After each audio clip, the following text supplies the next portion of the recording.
C'était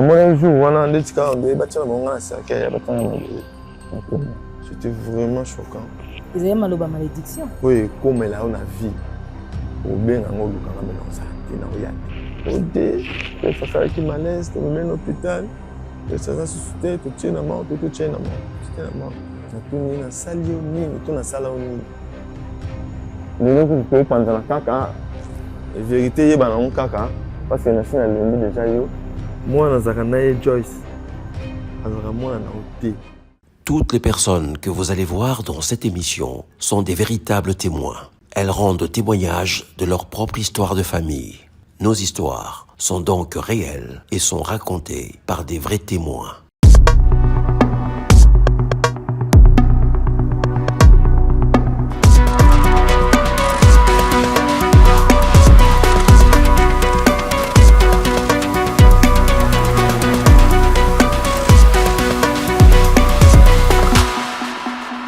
En amour, il y a toujours un perdant. Le gagnant n'est pas forcément celui qui est fort physiquement. Notre invité aujourd'hui est un coach sportif. Musclé, il s'est pourtant fait balader en amour par une jeune fille qui l'a enceinté et dont il a en toute responsabilité pris la charge avant de se rendre compte qu'il n'était pas le père de l'enfant et que sa fiancée s'est livrée à la prostitution. Pire, cette dernière ne l'a jamais aimé. La vengeance du coach va être sans pitié. Il s'appelle Rossard Mananga. Il fait son entrée sur ces plateaux. Merci de l'accueillir chez vous.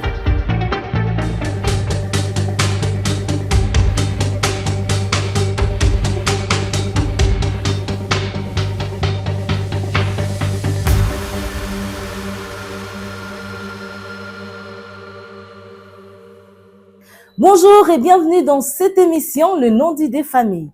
Dans cette émission, nous recevons des gens ordinaires comme vous et moi, dont la vie n'a plus été la même après qu'un secret de leur famille ait été révélé. Bonjour, monsieur Rossard. Bonjour, madame. Merci Nandenge Oyambi, invitation à Bisso. Histoire n'est dramatique, trop côte en profondeur. Mais, premièrement, non, Nandenge, on s'est présenté. Merci, madame. Comme on a eu Mananga Rossard, je suis un encadreur sportif, donc je suis un coach. Je travaille dans le ministère, un instant, pardon.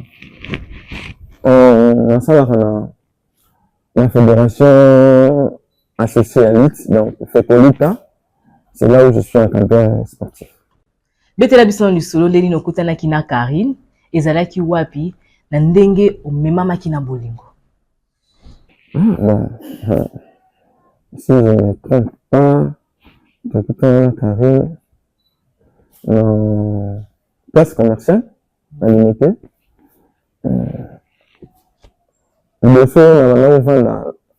J'étais dans 7e rue, dans C industriel.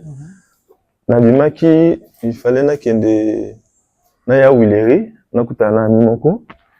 Et j'ai vu une fille. Waouh, une belle fille. On a abordé, et puis elle a été trop pressée.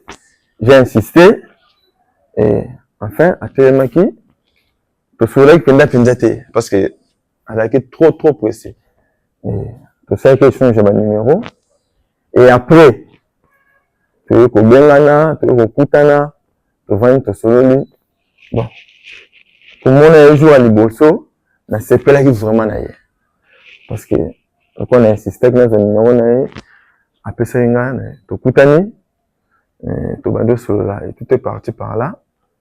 Et, qu'on kutana, qu'on solo là, et le numéro qu'on mata. Et, jusqu'à ce point, tu veux qu'on un niveau, comme à la Zéni, et comme à la Zéni, je me suis dit, bon, je suis responsable, je signalé des personnes de ma membre de famille. Au moment où on a vu un tel, à la Zéni, il faut tout le monde, par année, et ben, nous, on peut comme ça. L'idée, c'était bien. Ok, na ebisiye bon ndenge nazawa na eta okomi nango il faut na ya pa na bino toyeba ndenge tokosala parce que nazwa yo okoma na ndako en attendant obota totala makambo mosusu nini oyo tokoki kosala. Elle m'a dit je suis là, il faut mon na tante na ngai pese na vanda na bibo. Il est le cas responsable na bi oui, il est maintenant le responsable na ngai. Il faut que tu en naie tout seul. Avant ya komema bato kuna, il fallait na kuta na motunga moko tout seul. Et na koma kuna ça fait que au sol là. Et à ma grande surprise, quand il y a des bon, c'est bien. On a plutôt le but, il y a au moins la famille. Vous voyez, à comment on vend pas na yo pour notre charge de responsabilité na yo. Mais au baliété, le comment côté, moi na tika yo, ok na yo bon, c'est parce que à la responsabilité na ngai, ils sont deux parents, bah pour faire na tika na. Moi na pesa yo exact. Mais la responsabilité na yo avant na awa on a charge na ye jusqu'à point que akobota. Non mutu akolinga azane na mutu charge ya mutu balongola ye alinya moto atikala kaka kuna. Na yo ça va nazonga natala ndeni nako koiko sala. Je suis rentré et nakutana na bandeko on a fait na bango par pourquoi makambo wana nsinga kwa na sali ndongo na éviter raison ni bon pour insister trop tôt le rôle à mutalo bongo peut-être il me dit pourquoi ça la kande ya lingi. Je me suis dit bon ça va le quoi ils a bongo na ndenge tante alobaki bongo est-ce que ezaki potaki zemité aboyaki ozoyer pour fallait nono bala mwana ye tondeli. Bon na évité sur les acquis raison wana tout mon chose parce que on était prêt par un biseau sur moi ça dans la zemi va la réalité. On vient seulement ya ko baye baké moi non c'est un agent nango responsable et locaux ils ont monté tel pour foutre ba mando et singa ko futa pour na ko récupérer mon truc. Et puis moi c'est un bon type mais pour voir ça on attend ça refuser. Bon. Ça va. On n'a pas ébatté pourquoi elle avait refusé. Kotaki na bozindo te. Non, ignorant que j'étais. Non, j'étais ignorant. Nandengo lobi on n'a pas na bino bobala kabasi na zemité. Bino banani. Non, moi je suis mécon. Je suis mécon. Dans un mien à 100%. Comprendre. Pas un but c'est comme ça. Donc faut moi c'est abota. Après, ndebo sala makambo na. La tante a dit pour na boyaki parce qu'il savait une vérité avec nango o a ko lever mututé que moi soit dans la zemi yozo kan seka ya yo lem ezaya mutu mususu. Wana to ye bango to continuer du solo na biso. Donc c'était comme ça et na tika ki azala main j'ai occupé de la fille koya ko talaye ko pesa mbongo ce qui a satisfait venir ça moi saboti la maternité j'ai amené ma sœur et ma mère to kendaki to misi moi son hôpital to futi ndenge zalaka ici akepa tante na yona pesa bande ko vendre et après une année mon aéro bella mon abeli vraiment ma casse bella qui vraiment na tout ça même ma casse tout est hôpital mon azaki hospitalisé futaraba ordonnance bimi donc traitement médical non c'est une apprenation médicale à moi et dans l'hôpital j'ai remarqué une chose j'avais une monsieur qui venait sur aïe Robin dans la fille, bah, sur le lien, pas ici, articuler quelque chose et puis à qui. Et Rozo, Babando Robin dans la Babando Mena, Bibanda, quoi, moi, Benakati, Kolonga pas, Kolonga de te vendre Babenden Pembens. masolo na bango muta yoka te. Na mitu wana pe yo sala pe loko te. Nazali ko s'emporter ka mona santa mona za bien te azobela il faut ba biloko musa mike ba même si mutu ba une ta famille et puis oh ce n'était pas comme ça. On a qui ta famille te. Et après moi on a venu à l'hôpital et qui après un jour je marchais le bandé koya et pas un ami na Matonge. Vous connaissez rivière Kalam? Exactement. J'ai vu une fille, elle se ressemble avec Karine. Est-ce que c'est elle ou bien c'est pas elle? Parce que na benga ki ebsinga nazala ndaku na oki bien tembe d'accord. Donc on a 8 ans royal l'hôtel lobby na royal kuna. Oh problème exact. J'étais vers 20h comme ça. À Tounier, maman. Papa Rosa, pardon. Rivière Kalamouana. Esika telemaki lobi esika moko ya bien te. Esika ngo bien te za bandumba esika ba telemaka to bato. Oui, effectivement. Place wana bandumba ba telemaka wana. Donc eza lokola point chaud. Oui. Ou peut-être bato ba vivre aux environs ba yebiki. Il y a certaines heures bato mo ba hôtel wana. Et moi je pensais pas que je na au monde la fille place wana. Oh eza musala na air ko salaka. Musala ni. Musala kindumba.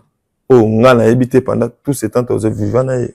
Oyebaki on kaka na moment wana omona ki na situation wana bisika wana. Ouais. Ouais. Et nazaki étonné, nazaki surpris. Ya omona air wana. Siko air omona ki na habillement nini? Pona ba point chaud wana eza na ba habillement nango. Po yo ndenge lobi ke ndenge omonela ki na habillement nini? Po opesa moko conclusion na yo. Bon, azaki na cinglé et puis na collant. Un cycliste.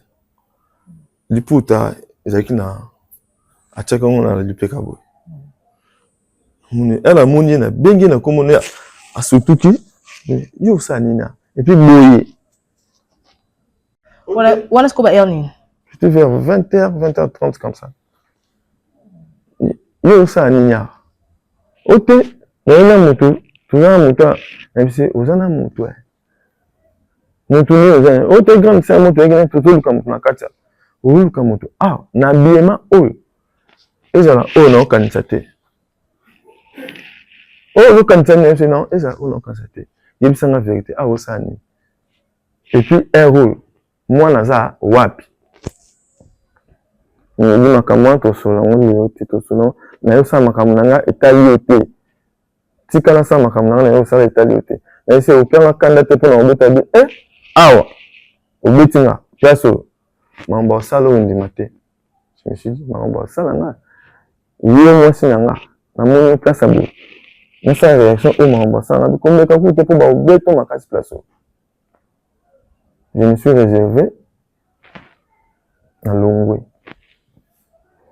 On a accueilli et puis ça l'a vraiment bien été. Place na koma ki na zola ki likolo na zonga.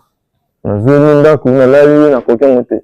Lobi na tongo nango na bengi wana ndako c'est d'accord. Je viens là-bas. Ok, yate. C'est na oya. Ok, parce qu'il habitait en intendance à pharmacie.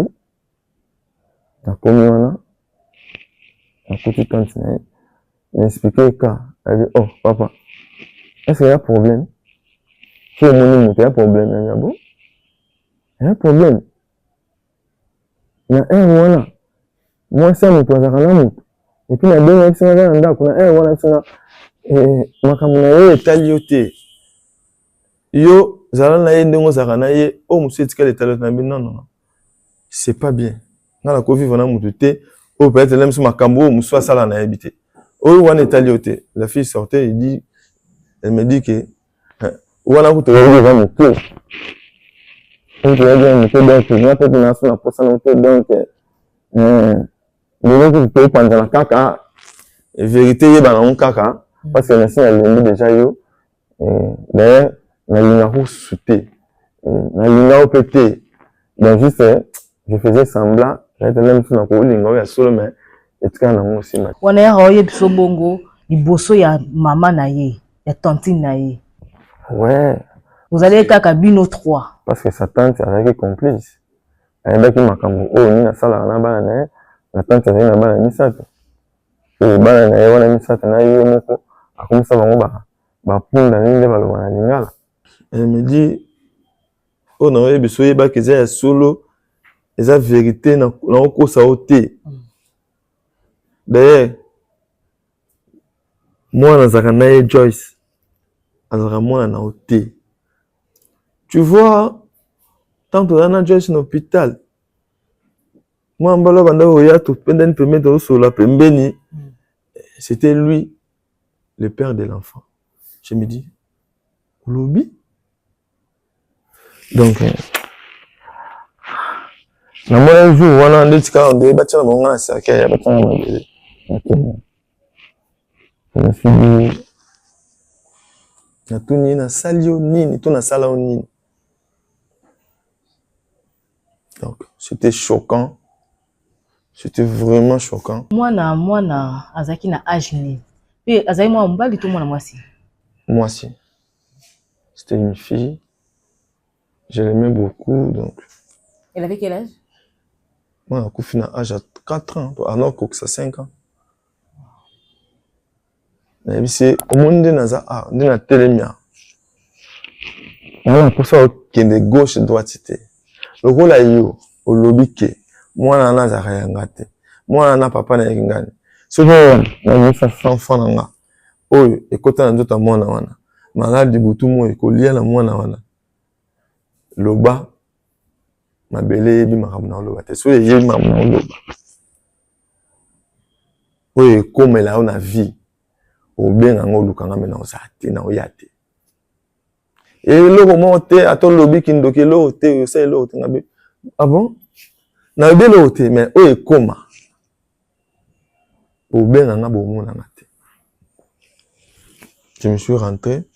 Papa Rosa pardon to ke nango malembe pour moi na tia ko kisa 4 ans yo papa na ye otikala ta ko remarquer eloko te ke mwana wana akokoza ya mutu mususu ata ba soupçon que mutu wana monaka na hôpital ndenge nguta koloba ke akokozala na ba liaison moko boye makanisi wana etika ozate na mutu na yo. J'étais tellement emporté donc j'étais un fou. Non tout ça s'emporter na bolingo tout ça lingi mutu bilo musu akalikila ngo te hein. Et la fille a se rassemblé trop na maman na ye donc je peux copier maman. Ça arrive. Moi, la moussou, il y a moi, ça cause à papa, toi, cause à maman. Bon, tant que vous avez moi, il y a un mécanisme, moussou, ma bézate. Au moins, on est normal. C'est ça. Oui, ils ont bon, mon cas est normal. Dans un mois, moi, si soit oui, maman, n'a rien qui toque à maman, c'est normal. Oui. Après, en sortant, des filles, la benninga permet singa to que le roma wana pas tango ya mo na chasser biloko yo tikela mwana otikimbongo to na que le mawa maintenant yo kei mutu mususu pa ya même réaction mais moi ko kota makamba batu ko loba ezate pour eza bisoté mais c'est bien le cas yo mo découvrir ngo yo mo ndé bi décision ni oyo ko zo to ozui. Mais pourquoi pas vous avez ndeko pourquoi pas boloba na ngapi mamba bato ko tondeni jusqu'à même soko lukayo peut-être mais to zo ta au monde oté donc comme boyo moko découvrir ngo c'est mieux que nous soit bête le lisolo mais biso to yebiso vérité mamba lobi na ba kosi yote ba lobi no makambo ya solo donc et ça lui passe oui mais quand ça penda teke otiki mutu donc le ngola vraiment makanisiona et c'est bon ça passe mais je vais essayer eloko boye so bato na nga bayoki yango ezala bien te ezala passe. Je suis rentré après une année on m'appelle pour me dire que ntabenga bisinga azolela. Allo non ba place nyonso ba téléphone ba biloko nyonso ba numéro tout na longola ki po naza na ngona mutu te.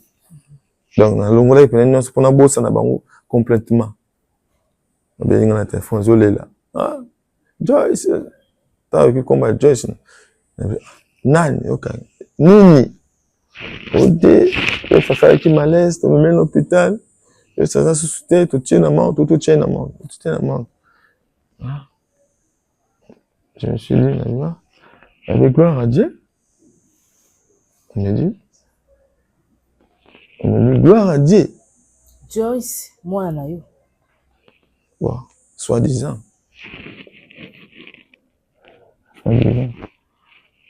parce que la c'est déjà ça ngate on obenga mwana ngatika ya ba yebisa ki okazaki mwana noti otikaki ba responsabilité nyonso okataki mbala moko kozwa charge à mwana ba ba une vérité au sani c'est une vérité OK gauche droite c'est une vérité ba do pesa ka na loko zo mbongo zo boka plus le produit te botene lo te bo poni ba benga ki o c'est que bango ba yebi ke yepo oza papa na ya en quelque sorte. Bon peut-être malobo na lobaki il est 13h45 malobo na lobaki nde salaki ke bamona ke te fallait ko benga mutu oloba maloba nini po ba ope ba bazolando ba yeba na ko comprendre to le bango o bandile na bato on seki bango soki na nzoto mwana sans fana nge bima te po sombela yata kisata eloko kolia to komela akoni na mabele oyo ekokoma bobenganga ezali maloba malédiction nga alobaki parce que moni ntango moto aza na baémotion na bakanda na pasi moko ya eloko moko oyo alingaka mingi ayebaka ezala ye me nzoki ezala ye te yango nde ekomisaka moto abimisa malobo peut-être na miso ayebaki te lobi ekoma ezwa forme. Donc maloba ngo bimisaki na se ya émotion ekomaki babenga zaza soutien na bon merci gloire à Dieu. Papa na ye azali azwa responsabilité okunda mwana na ye nga naza papa na ye te epuis na ye natikala ozala papa na ye ta mokolo moko te mangi na oyo nyonso nasalaka comme effort azwa responsabilité na ye justice efuti on ayebisaka bango ya suka ya mwana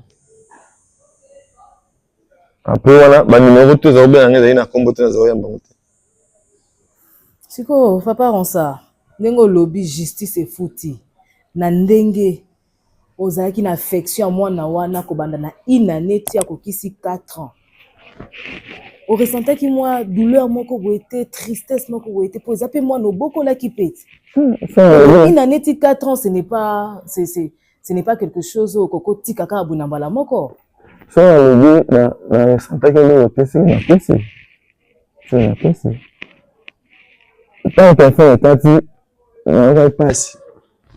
nakokaki pasi vraiment makasi donc ere moko esprit eza kotinda ngai kende mosu esanga okesani bakisaka basoni nakende mama omonaki okende batala ye ata bando talo na matanga bandolobaki oyo mpe papa mwana nde mosu wana ye mpe aye donc jour asuka oyo namonaka bango yango jour oyo nakoma wana oyo nayebaka vérité nyonso. Merci encore une fois de plus, Monsieur Ransard, na ndenge oyambaki invitation na biso, pe na ndenge pe o partager histoire na yo na bato bazolanda biso na moment oyo. N'oubliez pas surtout de vous abonner sur notre page et surtout laissez vos commentaires en bas de cette page afin de recevoir plus de vidéos et plus de contenu.